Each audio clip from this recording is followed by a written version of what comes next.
Gift കൊടുക്കാനൊക്കെ സാധിക്കുന്ന സിമ്പിളും എലഗന്റുമായിട്ടുള്ള ഒരു കാർഡ് തയ്യാറാക്കിയാലോ? കാർഡ് എങ്ങനെയൊക്കെ ഡിസൈൻ ചെയ്തെടുക്കാമെന്നാണ് ഇന്ന് നമ്മൾ നോക്കാൻ പോകുന്നത്.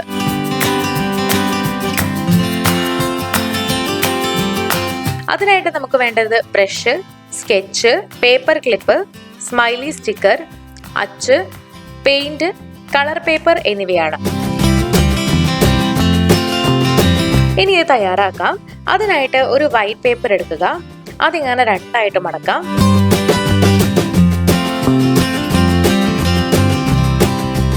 ഇനി നീല പെയിന്റ് ഒരു പാത്രത്തിലേക്ക് എടുക്കുക. ഇനി നമ്മൾ എടുത്തിട്ടുള്ള ഒരു ബ്രഷ് എടുത്ത് അതിങ്ങനെ നീല പെയിന്റിൽ മുക്കിയെടുക്കാം. യൂസ്ഡ് ആയിട്ടുള്ള ബ്രഷാണ് ഇതിന് നല്ലത്. ഇനി ഈ നീല നിറം ബ്രഷ് ഉപയോഗിച്ച് ഇങ്ങനെ പേപ്പറിൽ മുഴുവൻ സ്പ്രെഡ് ആക്കി കൊടുക്കുക. ചെറിയ ഡോട്ടുകൾ എന്ന രീതിയിൽ ഇത് സ്പ്രെഡായി വരും. ഇതുപോലെ കുറച്ച് വ്യത്യസ്തമായിട്ടുള്ള നിറങ്ങളില് കുറച്ചധികം പേപ്പറുകൾ ഇവിടെ തയ്യാറാണ്.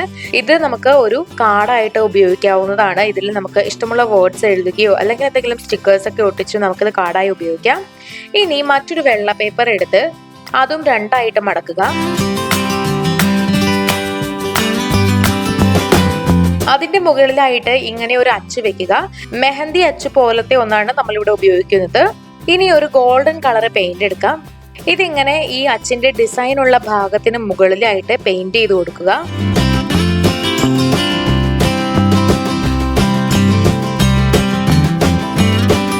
അതിനുശേഷം ഇത് ഈ വെള്ള പേപ്പറിന്റെ മുകളിലായി ഇങ്ങനെ പതിപ്പിക്കാം.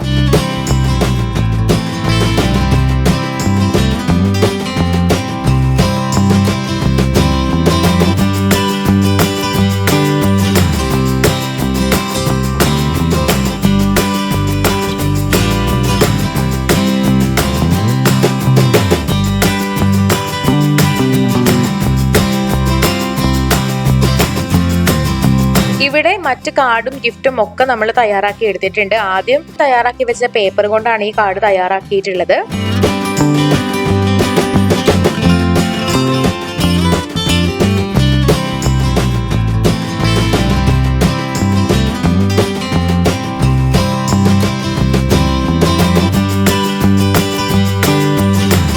ഇനി പെയിന്റ് ചെയ്ത് വെച്ചിട്ടുള്ള വെള്ള പേപ്പറിൽ സ്കെച്ച് കൊണ്ട് എന്തെങ്കിലും എഴുതി കൊടുക്കാം.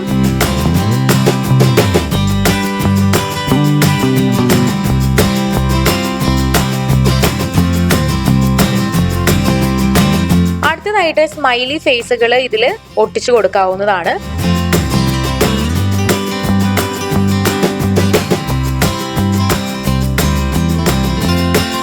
നമ്മുടെ കാർഡ് ഇവിടെ തയ്യാറാണ്. ഇതിന്റെ മുകളിലായിട്ട് ഒരു പേപ്പർ ക്ലിപ്പും കുറച്ച് ഭംഗിക്കായിട്ട് ഇങ്ങനെ വെക്കാം. വളരെ സിമ്പിളും എലഗന്റുമായ രീതിയിൽ കാർഡുകൾ എങ്ങനെ റെഡിയാക്കാം എന്ന് കണ്ടില്ലേ? നിങ്ങളും ഇത് ട്രൈ ചെയ്ത് നോക്കുക. ഗിഫ്റ്റ് ഒക്കെ കൊടുക്കുന്ന സമയത്ത് ഇത്തരം സിമ്പിൾ കാർഡുകളൊക്കെ വളരെ നല്ലതായിരിക്കും. അപ്പോൾ വീഡിയോ എല്ലാവർക്കും ഇഷ്ടമായെന്ന് വിചാരിക്കുന്നു. ഇഷ്ടമായെങ്കിൽ തീർച്ചയായിട്ടും ലൈക്ക് ചെയ്യുക, ഷെയർ ചെയ്യുക, കമന്റ് ചെയ്യുക. ഇതുപോലുള്ള കൂടുതൽ വീഡിയോകൾക്കായി സമയം മലയാളം സബ്സ്ക്രൈബ് ചെയ്യുക.